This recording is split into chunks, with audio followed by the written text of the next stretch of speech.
Jadi saya diminta diminta untuk memberikan pengantar diskusi tentang aspek manajerial rumah sakit di dalam menghadapi akselerasi COVID-19.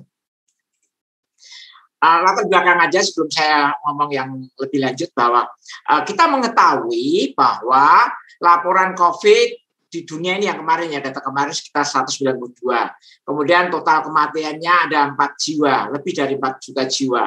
Kemudian kita melihat laporan COVID di Indonesia per tanggal 19 Agustus itu terkonfirmasi sekitar 3,9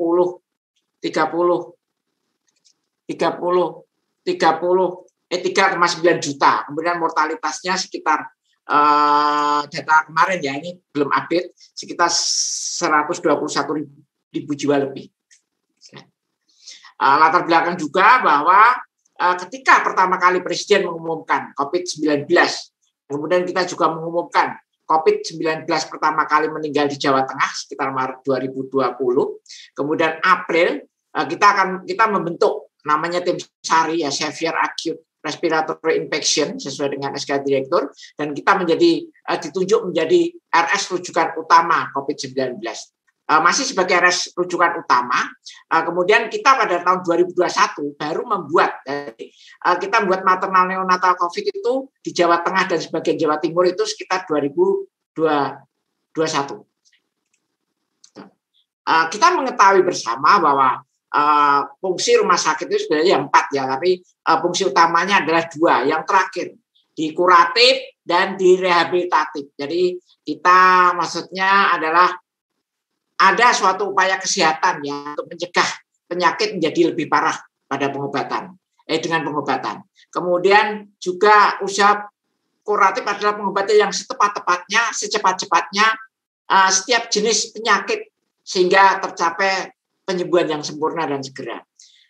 Tujuan yang berikutnya ada rehabilitatif, adalah kira-kira pemulihan. Jadi pemulihan adalah suatu upaya rangkaian kegiatan yang ditujukan kepada bekas penderita agar dapat berinteraksi dengan normal dalam lingkungan sosial. Jadi kemudian bagaimana rumah sakit menghadapi lonjakan COVID-19 ini? Memang Bapak COVID itu mulai Maret dan kemudian langsung sampai sekarang, bagaimana rumah sakit Muwardi itu mengalami lonjakan.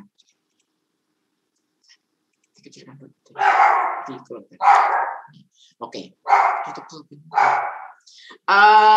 Kita mengetahui, jadi kira-kira Juli itu 240, kemudian Juli 2021 itu meningkat sekali di Rumah Sakit Muwardi menjadi 2.452 dan berangsur-angsur turun dan sampai per hari kemarin adalah sekitar 64. Jadi kita masih merawat 64 pasien COVID.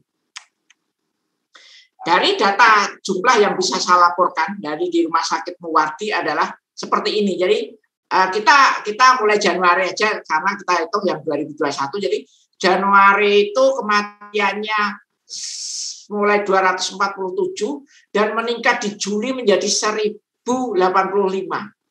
Jadi memang sangat-sangat tinggi sekali kematian di tempat kita.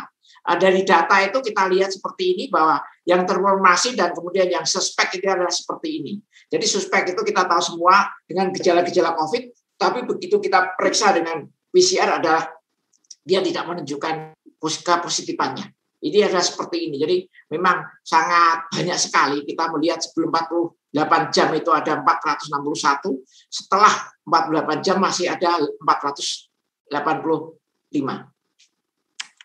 Nah, kita memasuki bagaimana kasus COVID maternal di Rumah Sakit Muwardi adalah seperti ini. Jadi memang kita mendatanya mulai Juli, ini lebih panjang lagi. Jadi begitu kita mencapai puncak ya, meningkat mulai Mei, Juni, Juli, itu kita sudah mendapatkan kasus yang banyak sekali di Juli itu. Kita tidak tahu kenapa kasus di Juli itu meningkat. Kalau kemudian kita lihat dari data dari pasien-pasien yang kita anamnesa, ternyata mereka sudah periksa di dokter, tahu positif sama dokter dirujuk lepas. Nah, ini problem tersendiri pada teman-teman kita ya, mungkin Poki bisa memberikan sedikit gimana gitu pada teman-teman kita di daerah. Tapi mereka rujuk lepas. Jelas mereka rujuk lepas, tidak pakai rujukan, tidak pakai apa-apa, hanya kemudian bahwa dia tahu positif, kemudian dilepas, suruh masuk ke rumah sakit Muwardi, begitu kira-kira. Sehingga datanya begitu tinggi sekali kita di rumah sakit Muwardi, kasus COVID maternal waktu di second wave ini. Nah, bagaimana keparahan yang kita terima di rumah sakit Muwardi ini, bahwa ternyata ibu yang datang itu dengan banyak yang dengan gejala ringan ya, dengan gejala ringan kita rawat di Bangsal ada 66,5%, kemudian di ICU ada 11,4%, kemudian dengan derajat sedang di HCU ada sekitar 327 atau 32,4%. Nah, jumlah kematian mulai Januari ya, ini kematian mulai Januari sangat tinggi sekali kita. Jadi pada pas hamilnya yang meninggal sekitar 23. Kemudian pasca salinnya ada 28 orang. Kemudian kalau kita uraikan ternyata bahwa terjadi sepsis. Ada 30 orang sepsis dan 21 orang ini karena gagal napas, gagal jantung. Nah, bagaimana? Nah, dengan data tersebut sebenarnya apa toh yang kita lakukan Rumah Sakit Muwardi sebagai rumah sakit rujukan COVID maupun rujukan untuk maternal neonatal. Jadi memang kita sama-sama mengetahui kira-kira apa atau klasifikasi bencana, kita sama-sama tahu ada bencana alam, ada bencana buatan manusia. Bencana alam salah satunya adalah kita hadapi sekarang adalah pandemi. Kalau bencana buatan manusia mudah-mudahan tidak ada yang untuk kita. Kira-kira seperti itu. Kemudian apa yang kita lakukan? Nah, kira-kira kebutuhan perencanaan pencegahannya apa? Pertama adalah kita melakukan mitigasi. Bagaimana kita mengurangi dampak bencana? Bagaimana kita melakukan pencegahan bencana sehingga mencegah terjadinya bencana. Kemudian bagaimana kesiapan kita terhadap bencana itu? Alur individunya, kemudian alurnya dan individunya bagaimana merespon sehingga efektif respon kita terhadap bencana.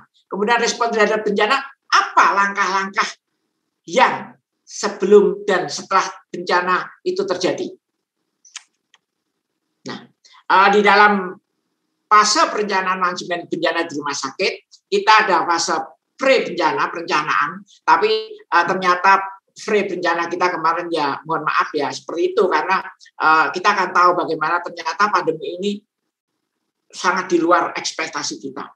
Kemudian fase bencana, bagaimana respon karyawan kita terhadap bencana, kemudian fase post bencana yaitu rehabilitasi dan rekonstruksi. Jadi begitu ada bencana, kita di Muwardi membuat suatu keputusan direktur. Kita membuat yang namanya tim SARI ya, Severe Acute Respiratory. Jadi ini khusus untuk menangani COVID yang terdiri dari seperti ini. Kita langsung. Jadi dan yang di kota ini adalah perinata dan maternal. Ini memang ada divisi tersendiri. Kemudian bagaimana waktu begitu ada bencana, bagaimana menjawab persoalan hazmat. Ini hazmat begitu tinggi harganya, hampir 1 juta per baju, dan kita harus pesannya itu harus 1.000. Kemudian kita dan teman-teman melakukan bagaimana merekayasa ini, ternyata ketemu kita sudah membuat dengan spon-bon dan kemudian ini kita hitung harganya 35.000. Bagaimana responnya? Ya ada yang protes, ada yang mendukung, tapi banyak yang mendukung. Yang protes yang mungkin yang ada terganggu, sehingga ada yang protes kenapa itu, apakah standar apa tidak dan sebagainya. Tapi kalau kemudian kita lihat di peraturan Menteri spon-bon itu kan tidak ada harus berapa miligram itu, sehingga saya rasa tidak ada masalah. Kemudian ini kemarin ketika di Kudus itu terjadi pertama kali melonjak varian Delta, kita memang mengirim, karena belum apa-apa, kita mengirim bantuan 10 dokter spesialis ke sana untuk minimal sebagai support mental dan mengurangi beban mereka. Kemudian sebenarnya bagaimana apa yang kita lakukan penanggulangan di COVID ini? Pertama adalah kita lakukan peningkatan pemeriksaan PCR, karena masa itu adalah 3T didengungkan, sehingga kita meningkatkan. Jadi dari yang sekitar 100 itu sampai sehari kita bisa meningkat 2.000 pemeriksaan. Kemudian bagaimana kita meningkatkan bed COVID. Kemudian bagaimana kita meningkatkan SDM, kemudian peningkatan logistik dan upaya lainnya. Seperti ini uraiannya. Jadi bed isolasi pertama adalah 2 bed kalau nggak salah. Tahun 2002 itu kita menjadi 100 bed. Dan pada tahun 2021 itu kita menjadi 650 bed. Karena memang sesuai dengan perintah gubernur sebagai pemilik daripada Rumah Sakit Dr. Muwardi memerintahkan 75% bed RS diisi oleh COVID. Kita sudah siap. Kita sudah siap seperti itu. Dan salah satunya adalah kita sebagai pengampu juga Rumah Sakit Darurat Donohudan. Tapi alhamdulillah Rumah Sakit Donohudan hanya di Uni tidak begitu banyak, ya, hanya isoman terisolasinya yang banyak, rumah sakitnya tidak. Kemudian bed ICU dari 0 menjadi 18. Kemudian bed ICU dari 0 menjadi 46. Jadi memang peningkatan kita sangat tinggi sekali, ya, peningkatan apapun yang terjadi kita jalankan untuk menghadapi pandemi ini. Kemudian khusus untuk maternal perinatal, karena tingginya angka COVID yang maternal perinatal, kemudian kita dari teman-teman obstetrik ginekologi itu usul kita ke kita, dan itu mengembangkan namanya maternal neonatal COVID-19. Memang sebelum ini memang kita sudah membuat OK khusus, HD khusus. Jadi pada periode pertama pandemi kita sudah membuat itu, OK khusus, HD khusus, tapi kita belum membuat maternal neonatal ini. Jadi karena kita menjadi rujukan utama. Setelah terjadinya beberapa pengalaman tentang ibu hamil yang terus terang aja rujuk lepas dan sebagainya, maka kita mempunyai ide bahwa kita mengembangkan ruangan khusus COVID maternal neonatal. Jadi IGD kemudian masuk connect, terus dibagi. Yang non-COVID kita masukkan ke bersalin biasa, yang COVID kita masukkan ke maternal neonatal COVID. Kebetulan ada di ruang tulip, jadi kita singkat MNTC. Kira-kira seperti ini. Bagaimana alur pelayanan pasien maternal obstetri? Pasien datang, kemudian triase, kita lihat kondisi stabil apa tidak stabil. Kita konsulkan ke Obgyn, kemudian kita lihat, kita screening COVID dan non-COVID. Kemudian kalau tidak stabil ke ruang isolasi, resusitasi isolasi, kita emergensi, rawat intensif, meninggal kamar jenazah. Atau kalau kemudian sudah membaik, kita rawat jalan. Kira-kira seperti itu. Kalau kemudian dia COVID, kemudian kita lanjutkan ke namanya MNC, pemberian penunjang, kemudian kita connect, seperti itu. Kalau memang tindakan kita tindakan, kalau memang kemudian harus ke OK, ya kita lakukan di OK IGD, ya khusus COVID, kalau COVID negatif OK, seperti itu. Dan kemudian sampai ke rawat jalan kita mempunyai tim isoman. Jadi tim isoman itu mungkin semacam telemedicine ya, tapi memang kita belum mengembangkan ke umum karena kita melayani dari pasien-pasien yang rawat jalan di kita aja kita sudah mulai, maksudnya sudah agak banyak gitulah untuk ini, karena memang kita baru belajar telemedicine ini, tapi kita sudah memulai ini. Jadi untuk pasien-pasien yang rawat jalan pulang atau kemudian pasien non maternal yang COVID pun kita lakukan telemedicine dengan tim isoman COVID. Kemudian di dalam maternal neonatal ini kita mempunyai 12 bed untuk ruang maternal, 6 bed untuk VK dan OK, dan 6 untuk rawat neonatus. Kemudian yang kita jalankan kira-kira ini baru Juli ya, ruangan saya terbentuk ini sudah melakukan seperti ini. Jadi kita melakukan 79 seksio, 19 pervaginam, 5 konservatif, dan 3 koretase ini dengan COVID positif di maternal neonatal COVID. Kemudian apa keunggulan dari MNC kita ini? Ternyata kita hanya khusus COVID secara komprehensif, ya khusus COVID. Kemudian dengan sarana prasarana tipe A, sumber daya kompeten, jadi kita ada saling berkolaborasi, DPJP dokter konsultan, kemudian residen dan bidan terlatih selama 24 jam, ada kolaborasi juga tim sari Obgyn, paru internal anestesi, kita mempunyai OK khusus ya sehingga ILO kita bisa berkurang, infeksi bisa berkurang, kemudian ruangan luas dan representatif, ruang isolasi, lokasi terintegrasi, efektif, efisien dalam memberikan pelayanan, kemudian dekat dengan ruangan pendukung, BDRS, laboratorium, dan sebagainya, memiliki ruangan neonatus yang memadai. Kemudian setelah ternyata outcome ini yang ringan ya, yang ringan kita rawat di di maternal neonatal itu ternyata kematiannya 0. Ini yang gejala ringan ya, tidak yang masuk ICU. Ternyata angka kematian dan angka menjadi beratnya 0. Nah, Dok, izin 5 menit ya, Dok. Oh, siap. Bagaimana ini foto-fotonya ya? Maaf, ini foto-fotonya. Nah, tadi kita mempunyai ruangan FNC, jadi ada OK tekanan negatif, kemudian OK khusus maternal opjin, tempat luas yang tadi sudah disebutkan tadi. Jadi kita mempunyai ruangan sendiri sehingga tidak mengganggu siapapun juga. Ini di jalur merah. Akses komunikasinya juga kita lakukan dengan cepat. Tim IBS-nya 24 jam. Ini ruangan-ruangan kita seperti ini. Ruangan etusnya seperti ini, ruang merah seperti ini, ya. Kemudian edukasi MNC-nya seperti ini, ada bandara, laboratorium. Nah, peningkatan SDM, apa yang kita lakukan setelah ada COVID itu? SDM kita mempunyai PPDS 750. Semua kita ajari bagaimana menghadapi COVID. Jadi, baik residen yang PK sampai residen kulit sampai dengan kalau paru memang jelas ya. Semua kita ajari kalau terjadi pandemi COVID dan rumah sakit kita overload semua saya, atau kemudian ada residen yang paru atau siapa tidak bisa menjalankan tugas, semua sudah kita ajari. Dokter spesialisnya, dokter umumnya, radiografer, demoarti sudah siap untuk menghadapi COVID jika ya, sewaktu-waktu memang kita harus menangani semuanya. Kemudian penunjangnya kita meningkatkan angka kematian tinggi, kita meningkatkan rutin dari relawan-relawan. Kemudian relawan pemakaman, ya. Kemudian relawan lainnya, sopir dan sebagainya. Juga kita meningkatkan kualitas SDM, on job training swab, training pemakaian APD dan lain-lain. Kemudian logistik. Bagaimana kita meningkatkan logistik, pembelian ventilator, pembelian HFNC, pembelian CVET. Kemudian peningkatan oksigen yang kemarin sangat-sangat dramatis sekali ya. Dan alhamdulillah kita bisa melakukan mengelola persoalan oksigen dengan baik ya. Walaupun mungkin banyak kematian tapi mungkin sebab lain, tapi kita bisa mengelola pemakaian oksigen dengan baik sehingga kita tidak begitu repot.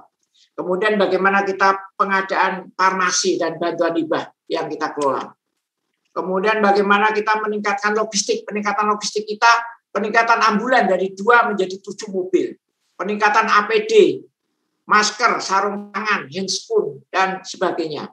Kemudian IPA juga jebol kita. Bagaimana kita melakukan peningkatan IPA, disinfeksi ruangan, penambahan petugas limbah, kemudian kita memberikan steril insenator baru, pengelolaan limbah. Upaya lainnya adalah kita peningkatan gizi, makanan tambahan untuk teman-teman yang mengelola COVID, semua kita lakukan, membantu. Kemudian kita juga membantu percepatan vaksinasi.